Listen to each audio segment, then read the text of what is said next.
மூச்சு வாங்குதுங்களா? மாடி படிக்கட்டி ஏறினாக்கா மூச்சு வாங்குதுன்றீங்களா? கொஞ்சம் தொழுவு நடந்தாவே மூச்சு வாங்குதுன்றீங்களா? எனக்கு எந்த பிரச்சனையுமே இல்லைங்க, மூச்சு வாங்குற பிரச்சனை தான் இருக்குதுன்றீங்களா? கவலையை விடுங்க. இந்த ஒத்த மூலிகை வச்சு இன்னைக்கு நம்ம 2 விதமான நோய்களுக்கு தீர்வு காண போகிறோங்க. அது என்ன மூலிகை, எப்படியெல்லாம் இந்த 2 நோய்க்கு பயன்படுத்தினா வாங்க பார்க்கலாம் இந்த வீடியோவில். நலமுடன் வாழும் நேயர்களுக்கு வணக்கம். தொடர்ந்து நம்ம மூலிகை பயன்களை குறித்து, மூல வர்க்கத்தை குறித்து நம்ம பார்த்து வரோம். அதனுடைய பயன்கள் மிக அற்புதங்க. இன்றைக்கு நம்ம என்ன மூலிகை பற்றி பார்க்க போகிறோம் அப்படின்னு பார்த்தீங்கன்னாக்கா, என் கையில் இருக்கிறதாங்க விழுதி. நிறைய பேர் இந்த விழுதி பயன்களை முன்னாடியே நீங்கள் பயன்படுத்தி நல்ல மாற்றத்துக்கு வந்து மறுபடியும் என்கிட்ட விழுதி கேட்டு அந்த இலை சூரத்தை வாங்கி நிறையா பயன்படுத்திக்கிறீங்க. நேர்களே, அந்த ஒரு பிராண சக்தி மாத்திரம் இல்லை, அதே போல் நுரையீரல் சம்பந்தமான பிரச்சனை மாத்திரம் அல்ல, இன்னும் அநேக பலன்களை கொடுக்கக்கூடியது இந்த விழுதிங்க. இன்னைக்கு நம்ம என்ன பார்க்கணும்னாக்கா, இந்த விழுதியில் சூர்ணத்தில் என்ன பயன் இருக்குது, இந்த விழுதியில் வந்து எண்ணெய் காய்ச்சி நம்ம உள்ளுக்கு எடுக்கும் போது என்ன பயன்கள் இருக்குது, இந்த குறித்து நம்ம பார்க்கலாங்க. நேர்களே, நிறைய பேர் கேட்குறீங்க, நீங்கள் வந்து இதை வந்து இந்த விழுதி சூர்ணத்தை சாப்பிட்டாக்கா மூச்சு வாங்கவே வாங்காதா? ஐயா, நான் 10 கிலோமீட்டர் ஓட்டேன் ஐயா, எனக்கு ரொம்ப மூச்சு வாங்காதையா, இப்படியெல்லாம் கேட்குறீங்க நேர்களே. அப்படி இல்லைங்க, சிறுக சிறுக ஓடுனா கூட, ஒரு ஸ்டெப் எடுத்தால் கூட மூச்சு வாங்குற நிலைமையில கூட இருக்கிறாங்க. 10 கிலோமீட்டர் ஓடினாக்கா யாருக்கு தான் மூச்சு வாங்காதுங்க, இல்லைங்களா? 10 கிலோமீட்டர் கண்டினியூஸாக ஓடுறது வந்து பார்த்தீங்கன்னாக்கா, தொடர்ந்து அந்த பயண ஓட்ட பந்தயத்தில் முயற்சி செய்கிறவங்க தான் அப்படி செய்கிறாங்க. சாதாரண மக்கள் எல்லாம் தினமும் ஒரு 10 கிலோமீட்டர் ஓடுறது இல்லைங்க. இந்த மாதிரி நுரையீரல் சம்பந்தமாக, அதே போல் பிராணவாயு அவங்களுக்கு கம்மி இருக்கிறதுனால, குறைந்து இருக்கிறதுனால, இவங்க வந்து பார்த்தீங்கன்னாக்கா ஒரு 15 ஸ்டெப்பு எடுத்து நடந்தாலும் அவங்களுக்கு மூச்சு வாங்குங்க.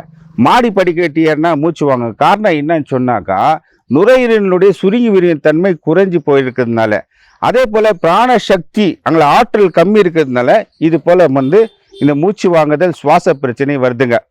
இந்த சுவாச பிரச்சனைக்கும் இது வந்து என்ன பண்ணலான்னாக்கா, இந்த விழுதி இலைகளை நீங்கள் எடுத்துட்டு நேல் வணக்கா போட்டு காய வைத்தாக்க ஃபைன் பொடி இப்படி வந்துடுங்க. இந்த ஃபைன் பொடியை நீங்கள் என்ன பண்ணலான்னு சொன்னாக்கா, நீங்கள் காலை மாலை கஷாயமாகவும் சாப்பிட்லாங்க. அதே போல் நீங்கள் நெய்யில் குழைச்சி சாப்பிட்டீங்கன்னா ரொம்ப அற்புதங்க. தேன்லேயும் சாப்பிட்லாங்க. இப்போ நிறையா வந்து ஸ்போர்ட்ஸ்மேனு, இந்த வந்து இது மாதிரி ஹாக்கி, அதே மாதிரி ஓட்டப்பந்தயம், ஸ்கேட்டிங்கு, இது மாதிரி விளையாடுற பிள்ளைங்களுக்கே வந்து என்ன பண்ணிக்கிறாங்கனாக்கா, இந்த சூர்ணங்களில் இந்த விழுதியினுடைய இலை சூர்ணத்தை கொடுத்துக்கிறாங்க. ஏன்னு சொன்னாக்கா, அவங்க ரொம்ப ப்ராக்டிஸ் பண்ணணும், ரொம்ப வந்து வலுவாக ப்ராக்டிஸ் பண்ணணும், அவங்க பிராணவாயு வந்து அதிகரிக்கணுன்றதுக்காக இது பயன்படுத்தினுங்கிறாங்க. அற்புதமாக இந்த பிராணசக்தி கொடுக்கறதுக்கு நல்ல அற்புதமாக வேலை செய்யுதுங்க. இதை சூர்ணமாக பயன்படுத்தலாம். அதே போல் நேயர்களே, அடுத்து என்ன பார்க்குறேன்னாக்கா, இந்த விழுதி இலை மாத்திரங்க, விழுதி இலை மாத்திரம் எடுத்துட்டு அது கூட வந்து செக்கில் ஆட்டின எள்ளெண்ணெங்க, இது 2 மாத்திரம் போதுங்க. இந்த விழுதி இலை வந்து பார்த்தீங்கன்னாக்கா ஒரு 100 கிராம் எடுத்துட்டு, செக்கில் ஆட்டின நல்லெண்ணெய் வந்து 1 லிட்டருங்க. இது எடுத்துட்டு பார்த்தீங்கன்னாக்கா, இப்படி ஒரு தைல பதத்தை வந்து காய்ச்சி எடுத்துக்கணுங்க.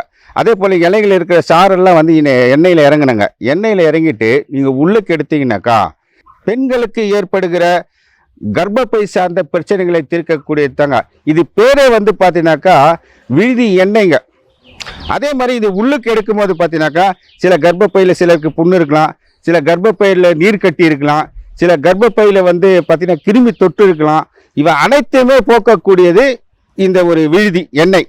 அதே போல் கர்ப்பப்பையில் புண்கள் இருந்தாலும் ஆற்றக்கூடியது இந்த விழுதி எண்ணெய். இப்படி நீங்கள் இந்த விழுதியை நீங்கள் பயன்படுத்தினீங்கன்னா ரொம்ப அற்புதமாக வேலை செய்யக்கூடியது. இது மாத்திரம் இல்லை, நிறைய பலன்கள் இருக்குதுங்க.